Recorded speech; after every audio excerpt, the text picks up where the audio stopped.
প্রিয় দ্বাদশ শ্রেণীর ছাত্রছাত্রীরা, তোমাদের এবিটিএ টেস্ট পেপারের ইতিহাসে এর আগেই আমি প্রথম 3টি সালের এমসিকিউ আলোচনা করে দিয়েছিলাম।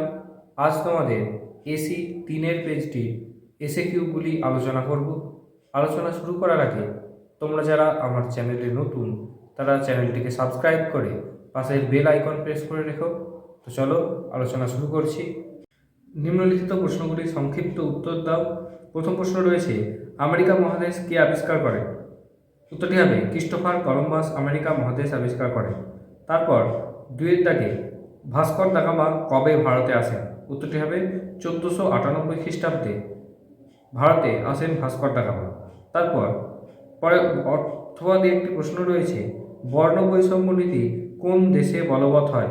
উত্তরটি হবে দক্ষিণ আফ্রিকা। তারপরে প্রশ্ন, ত্রয়োদশ উপনিবেশ কি? উত্তরটি লিখে নাও। ইংল্যান্ডের স্টুয়ার্ট রাজাদের রাজনৈতিক অদূরদর্শিতা ও ধর্মান্ধতায় অতিষ্ঠ হয়ে বহু ইংরেজ মাতৃভূমি ত্যাগ করে আমেরিকায় বসবাস শুরু করে।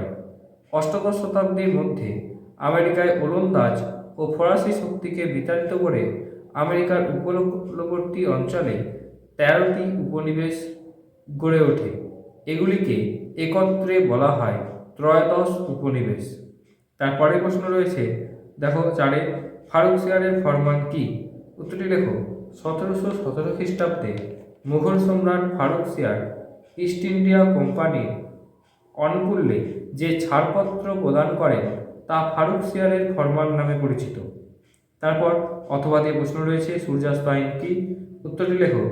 চিরস্থায়ী বন্দোবস্ত অনুযায়ী কোনো জমিদারকে সূর্যাস্তের আগে রাজস্ব পরিশোধ করতে হবে, অন্যথায় তার জমিদারি বাজেয়াপ্ত হবে। এই বিধি সূর্যাস্ত আইন নামে পরিচিত।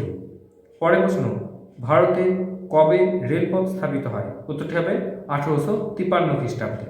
পরে কলকাতা বিশ্ববিদ্যালয়ে প্রথম উপাচার্য কে ছিলেন? উত্তরটি হবে জেমস উইলিয়াম কোলভিল।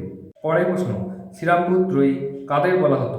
উত্তরটি হবে উইলিয়াম কেরি, উইলিয়াম ওয়ার্ড ও জন মার্চম্যানকে একত্রে শ্রীরামপুর ত্রয়ী বলা হয়।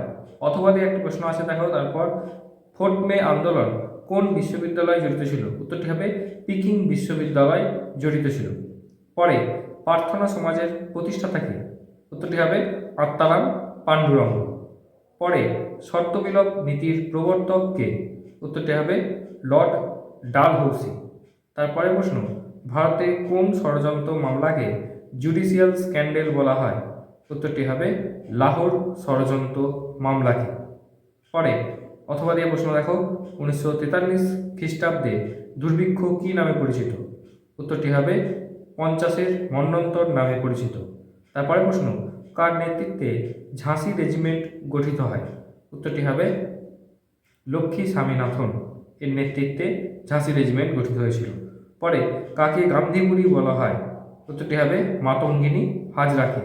পরের প্রশ্ন দেখো, অথবা দিয়ে রয়েছে, এশিয়া এশিয়াবাসীর জন্য এই স্লোগান কোন দেশের? উত্তরটি হবে জাপান।